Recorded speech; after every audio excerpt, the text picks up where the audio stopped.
सभी को जय श्री राधे। भगवत प्रेमियों, 11वें अध्याय की कथा में आपने सुना कि किस प्रकार जालंधर ने देवताओं को युद्ध में पछाड़ भगाया और देवता जालंधर के डर के मारे गुफाओं में जाकर छुप गए।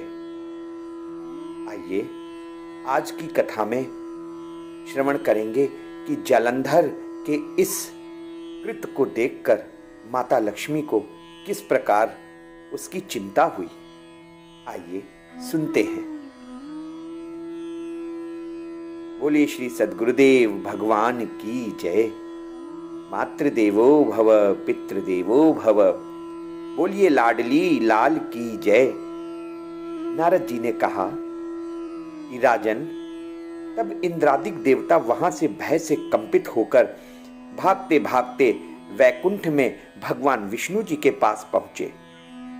देवताओं ने अपनी रक्षा के लिए उनकी बारंबार स्तुति की। देवताओं की उस दीनहीन वाणी को सुनकर करुणा सागर भगवान विष्णु ने उनसे कहा कि हे देवताओं, तुम भय मत करो, अपने मन से भय को त्याग दो। मैं शीघ्र ही युद्ध के लिए तैयार होकर जालंधर के पास जाऊंगा और युद्ध में मैं उसे देख लूंगा। ऐसा कहते ही भगवान गरुड़ पर जा बैठे और युद्ध के लिए तैयार होकर वहां से चलने लगे। तभी उनके पास समुद्र पुत्री माता लक्ष्मी जी आईं और उन्होंने भगवान विष्णु से बड़े विनम्र पूर्वक कहा कि हे नाथ, हे करुणा निधान, आप तो इस जगत के पालनहार हो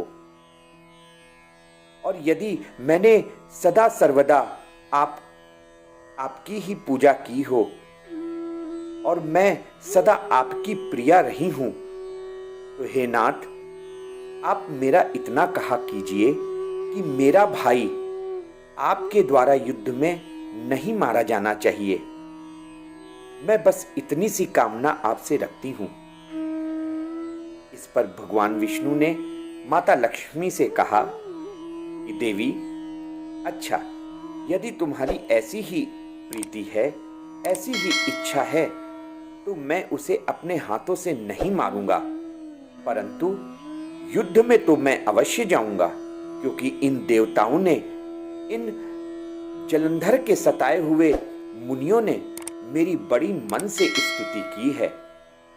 और माता लक्ष्मी से ऐसा कहकर भगवान विष्णु युद्ध के लिए उस स्थान पे जा पहुंचे जहां जालंधर विद्यमान था। जालंधर और विष्णु भगवान के बीच घोर युद्ध छिड़ गया। विष्णु भगवान के तेज से कंपित देवता सिंहनाद करने लगे। फिर तो अरुण के अनुज गरुड़ के पंखों की प्रबल वायु से पीड़ित हो दैत्य इस प्रकार घूमने लगे जैसे आंधी से बादल आकाश में घूमने लगते हैं। तब अपने वीर दैत्यों को पीड़ित होते देखकर जालंधर ने क्रुद्ध हो विष्णु जी को उद्धत वचन कहकर उन पर कठोर आक्रमण कर दिया और देखते ही देखते भगवान विष्णु और जालंधर के बीच में बड़ा ही भयंकर युद्ध छिड़ गया।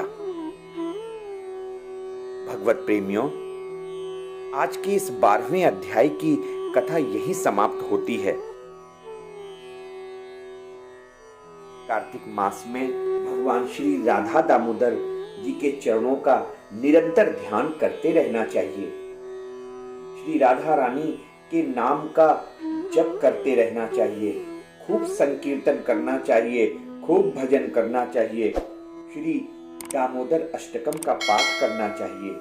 दामोदर अष्टकम के पाठ के लिए मैंने अपने इस वीडियो के डिस्क्रिप्शन में लिंक दे रखा है, वहां से जाकर आप दामोदर अष्टकम का पाठ कर सकते हैं। भगवत प्रेमियों, मैं अब और आगे क्या कहूं, कार्तिक मास की तो अनंत महिमा है। इसी के साथ सभी को जय जय श्री राधे।